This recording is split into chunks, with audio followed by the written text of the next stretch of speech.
How to deactivate a Messenger account. Hello everyone, welcome to this channel. I'm Emily and I'm here to help you out today. So without any delay, let's get started.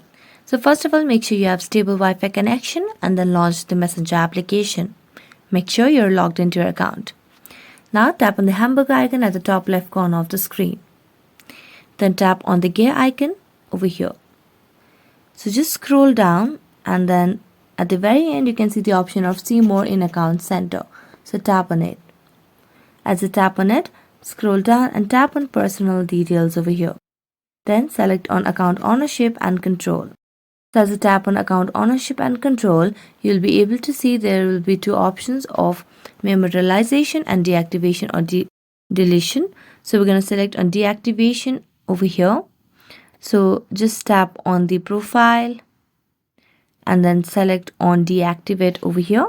Then tap on continue and then tap on continue again.